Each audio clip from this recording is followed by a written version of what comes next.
ایک اہم سوال اور اس کا جواب کہ کیا ربیع الاول کے بابرکت مہینے کی مبارک دینے سے جنت واجب ہو جاتی ہے؟ یہ سوال کچھ دوستوں نے پوچھا تھا، تو آج اسی کا جواب آپ کے گوش گزار کرنے والا ہوں۔ پیارے دوستو، ربیع الاول کی آمد کی خوشی منانا، چرچے کرنا، جھنڈے لگانا اور خوب محفل میلاد کرنا ایک بہت ہی اعلیٰ اور خاص عمل ہے کہ جس کی بہت ساری برکات ملتی ہے۔ اس ماہ مبارک میں اللہ عز و جل نے نبی آخر الزماں احمد مجتبیٰ حضرت محمد مصطفیٰ صلی اللہ تعالی علیہ وسلم کو اس دنیا میں مبعوث فرما کر مومنین پہ احسان فرمایا۔ آپ علیہ السلام کی تشریف آوری یقیناً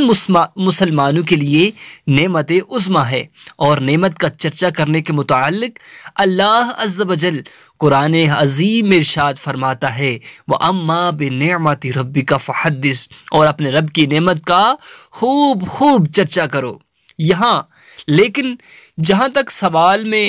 یہ ہے اور آیت کا تعلق ہے، تو ایسی کوئی روایت نظر سے نہیں گزری، نہ ہی علماء سے سنی، بلکہ باتیں عموماً من گڑت ہوا کرتی ہیں، اور من گڑت بات ہے کہ حضور صلی اللہ تعالی علیہ وسلم کی طرف قصداً منسوب کرنا حرام ہے۔ حدیث مبارکہ میں اس پر سخت وعید ارشاد فرمائی گئی ہے۔ چنانچہ صحیح بخاری مسلم میں حضرت ابو ہریرہ رضی اللہ تعالی عنہ سے مروی ہے کہ نبی اکرم صلی اللہ تعالی علیہ وسلم نے ارشاد فرمایا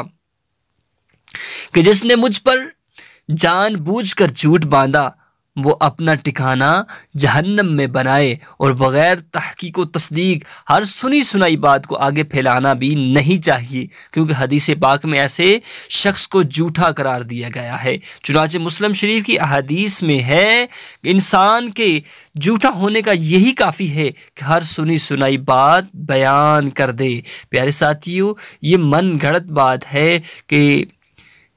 جو کہا جاتا ہے کہ ربیع الاول کی مبارک دینا اس پر جنت واجب ہو جائے، یہ بالکل من گھڑت بات ہے، لیکن اس میں جو اہم بات یہ ہے کہ آپ ماہ ربیع الاول شریف کی آمد کی خوشی منائیں، پیارے آقا صلی اللہ تعالی علیہ وسلم کی میلاد کے خوب چرچے کریں، خوب اپنے گھر کو سجائیں، اور پیارے آقا صلی اللہ تعالی علیہ وسلم پر کثرت کے ساتھ درود پاک پڑھیں کہ یہی سب سے اعلیٰ عمل ہے، یہی یقیناً ہمیں جنت میں لے جانے والا عمل ہے۔ اسی عمل کی برکت سے انشاءاللہ عز و جل ہمیں اللہ رب العزت جنت عطا کریں گے۔ اگر ہم نے یہ عمل کر لیا